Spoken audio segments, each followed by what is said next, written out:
Welcome to this brief tutorial on paraphrasing. Paraphrasing is putting another person's words or ideas into your own words. We use this technique when we're writing academic papers, especially when we want to make someone else's information flow more smoothly or integrate it more smoothly into our own writing. But we have to be careful when we're paraphrasing, even when we give an in-text citation, that we aren't too closely using the author's words so that we still end up committing plagiarism. I'm going to give you an example of a paraphrase that is too close to an author's words, and then a strategy for creating a better paraphrase. This article is an excerpt from an article on toddler behavior. And when I look at this information, I might be writing a paper and think, oh, this is perfect. This is just what I need for my paper. And often as new writers, what we do is we look at the author's words and we just think of maybe we could just rearrange them a little bit and add an in-text citation and figure we've done our job as a paraphraser.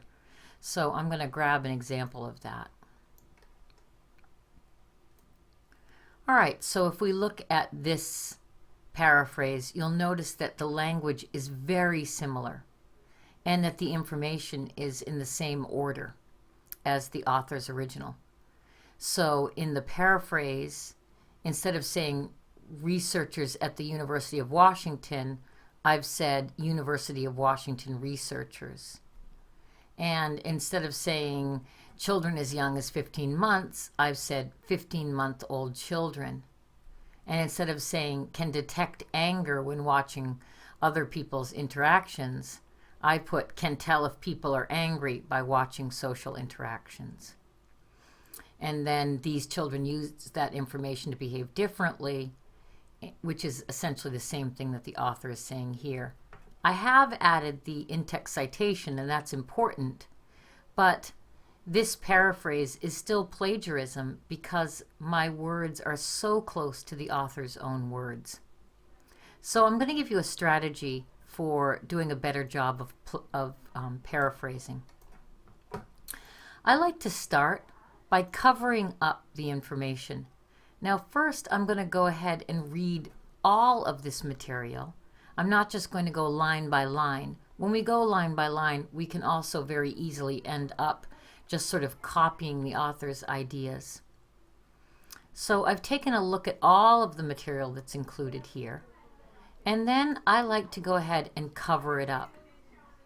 That way, what I write down will be my own writing, and I won't be in the predicament of having just copied the author's ideas and not my own.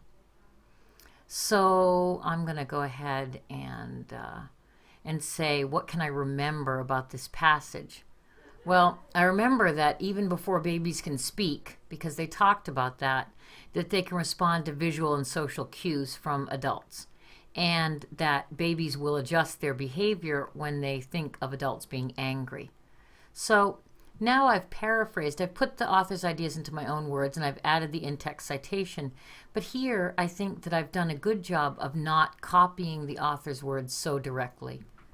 So let's compare.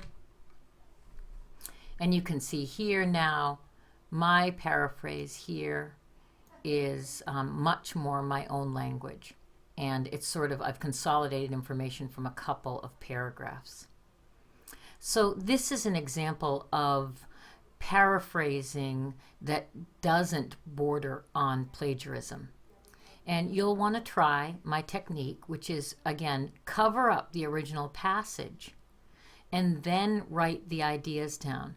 That way you know that you're going to get the essence of the material without copying the author's words. And regardless, you still need to give credit to the original author using the in-text citation.